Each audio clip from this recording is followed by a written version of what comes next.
Hello folks, the wait for patch 11.10 is finally over, though for folks who focus on the traditional pillars of Raid, Mythic Plus or PvP, and even now Delves, there is still a little bit longer to wait. I have a bunch of first impressions to share this week, but before I do, if you have not already subscribed, then do please consider hitting that button now before you forget.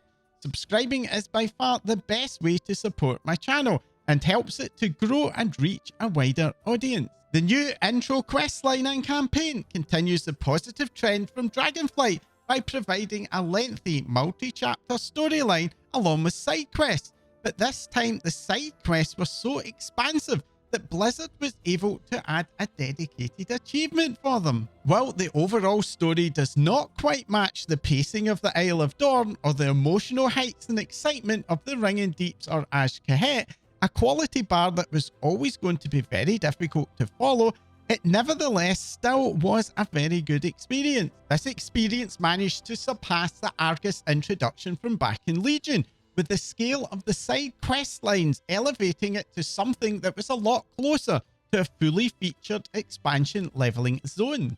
The main zone, Undermine, is very different from the standard World of Warcraft zones that we've all become used to, being entirely filled by the city of the same name. Undermine rivals Borealis for the title of the most fully realised city in World of Warcraft, and the designers have done an excellent job of balancing the safe areas where we are free to explore with the need to have some more hostile areas to provide gameplay. Unfortunately, the only access between Undermine and the rest of the game is via loading screens, which does make the overall experience feel a little bit disconnected from the rest of the open world. I would have very much preferred to have had Undermine placed within one of the two mini outdoor areas that were also included, ideally with a landing platform area which would have provided a much more natural transition between flying and the no-fly area of the city. Access to Undermine from those added areas is via a rocket drilling machine. Unfortunately, this is only depicted via a short cinematic, which in my view is a bit of a missed opportunity to have reused the deep run tram system that has existed in the game right the way back to vanilla. Being able to experience the journey directly would have helped to better connect up the city to the rest of the world, and could have provided an experience that is as epic as that train ride to Mimiron back in the Raid of Ulja. The main feature of the new expansion is D.R.I.V.E. I found it initially a little awkward until I tried a couple of the races, which did help me to make a lot more sense of the feature. Unfortunately, this feature did on launch day have some camera issues, where occasionally upon mounting the camera became locked in a bit of a downwards angle, making it a lot harder to see where I was going. This is an issue that I have occasionally experienced before in vehicle combat quests, and in my view it served to make the feature feel a little bit unpolished. That said, I have not noticed this issue since the first day in Undermine, and I'm hoping therefore that this has been fixed by the developers. I have seen some feedback in the community that the feature makes the zone feel a bit smaller than it really is, and this is something that I have noticed too. I cannot really put my finger on why that is, as it's a feeling that I don't experience with either flying or skyriding, even in the smaller vanilla zones. Despite that though, once I get used to the new vehicle, it has grown on me a lot, and I'm quite enjoying zipping around the streets from one objective to the next. The only residual issue, if issue is the right word for this, is that when first arriving in the zone, it can take a minute or two for my brain to register that the car is not a normal ground mount and adjust to the higher speeds and cornering mechanics, something that usually a crash into a wall fixes pretty quickly. The main gameplay loop follows the trend that we have seen since patch 9.20, with a lot of innovation in individual quests and gameplay elements, but also an over-reliance on rares and treasures, a formula for mid-expansion zones that after 10 years, and yes, it has been that long since the Timeless Isle, is in my opinion starting to feel a little bit stale. The continued, in my opinion, over-reliance of weekly meta quests and weekly rewards also continues to encourage a feast and famine playstyle, which encourages rushing through the open world content in a single sitting on reset day, only to leave the zone feeling a little bit sparse for content in subsequent visits. I did enjoy my week 1 experience, but similar to the recent 11.05 and 11.0 patches, I am not super confident that it's going to have the legs to last the whole season for max level players. While the new season does not start until next week, continuing the pattern of the Dragonflight Season 2 to Season 3 transition, we did see the reset of the seasonal currencies and removal of the ability to upgrade Season 1 gear. I'm personally a fan of having a week of downtime between the seasons to enjoy other content, but I do nevertheless understand the feelings of those players who only enjoy the more competitive content, that this is creating a bit of a weird no man's land week, where the content is there, but there's little in the way of rewards for doing it. That said, this time around, the attendance tokens of merit were not reset, which allowed me to get an extra socket from my vault. Not super exciting, but avoiding the vault being completely dead was something that I did appreciate. I do though think that the development team's failure to include information about that reset happening this week with the announcement of what rewards were going away was a major miss on their part, and that has led to some players spending the last week working and filling a vault for nothing, which understandably has led to a bit of a backlash in the forums and elsewhere. It's actually been quite a long time since the last seasonal transition along with a major patch release, and expecting players to remember what happened that time is a big ask, and I do hope that the developers learn from this from next time. The backlash though did get a response from Blizzard, who clarified that the current in-game technology cannot cope with having both Season 1 and Season 2 gear upgradable at the same time, but the dev team also have acknowledged that this transition is indeed awkward, and they promise that they are continuing to discuss solutions. Oddly, the delve keys in Undercoin were not reset this week, despite game director Ian Kazakostas in an interview with Mr. GM confirming that they are indeed planned to be reset. So I personally expect that the reset for these is going to come this coming week with the start of Season 2. What this means is that if you still have any Undercoin, I recommend using them up, as the rate of exchange and converting them to gold will likely be very poor. The delve vendor, Sir Finlay Murgleton, has pouches of resonant crystals, a currency that you will very likely need rather a lot of if you're planning to buy the new 11.10 rewards. With the glut of new content, I think it's maybe easy to miss the return of the Kalimdor Cup, a series of skyriding races through the old world.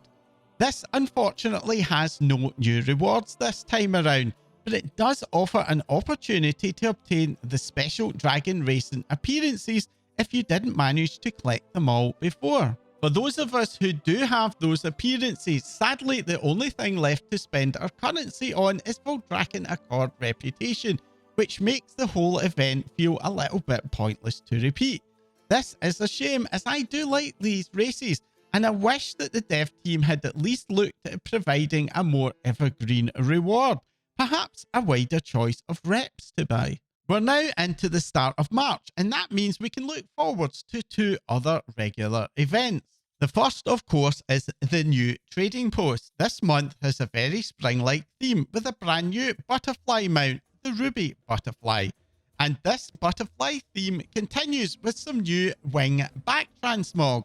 And the monthly reward for filling the trading post bar is a partial transmog set that ornaments of the pearlescent monarch. These appearances aren't personally to my taste, but I will still be picking up the mount, as I always appreciate these distinctive mount models. These appearances aren't personally to my taste, but I will be picking up the new mount, as I do appreciate very distinctive mount models. Sadly, we're not going to see last month's extension of the Traders Tender bar continuing, which means we're going back down to 1,000 Traders Tender a month.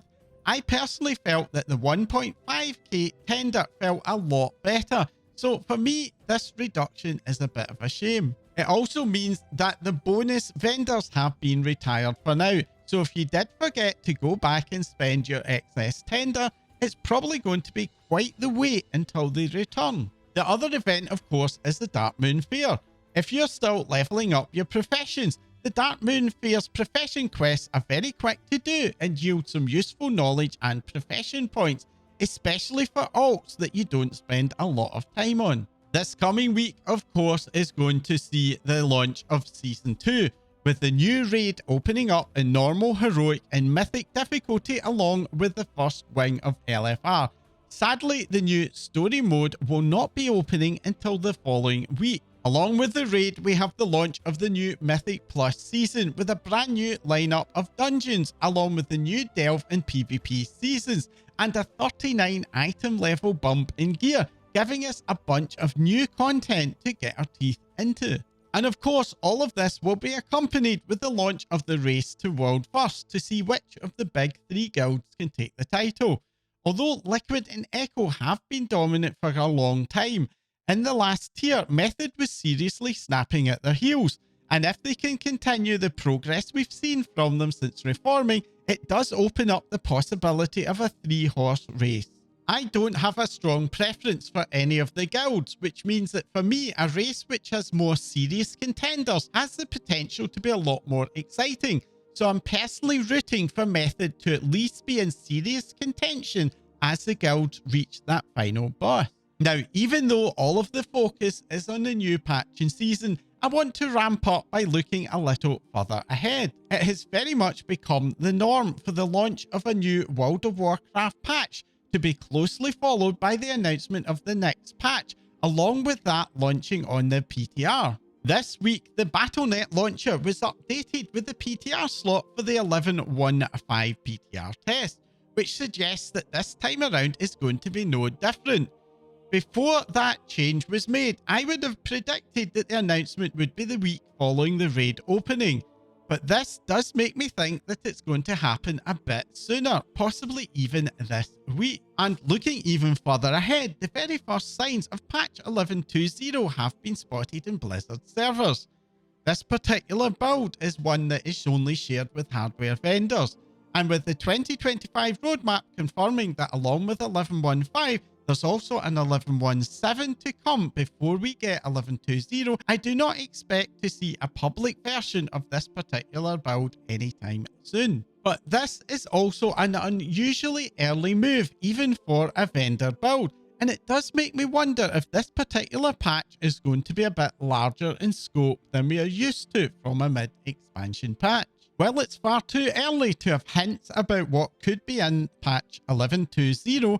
In an interview with Game Reactor, game director Ian Hazy-Costas and executive producer Holly Longdale gave us an explicit tease that we are going back to Legion later this year, something that was previously only hinted at. While they did not share any other details, given the success of Mists of Pandaria Remix, a Legion remix certainly does seem to be a likely safe bet. My suspicion is that we can probably expect to see that either in the 11.2.5 or 11.2.7 patch sometime this autumn. I'll post a link down below with the full interview for those of you who want to read through it. And that's all for this week. With the War Within season having not landed super well for a lot of players, the new season is going to be a very important moment for the success of the War Within. And I expect that in coming weeks, we're going to have rather a lot to talk about. So if you forgot to subscribe back at the start, now is your last chance to ensure that you find out whenever a new video goes live from my channel. I'm also really interested to hear what you think about the new patch and especially the D.R.I.V.E system. Are you enjoying it, or would you prefer to be soaring over the roofs of the city on a flying mount? Let me know in the comments down below. And if you've enjoyed this update or found it useful, then do hit that like icon to let me know that I am on the right track. And finally, I want to say a huge thank you for all of your comments, likes, views, and subscriptions. These are helping my channel to grow, and they all mean the world to me. That's all for now. Thanks for watching.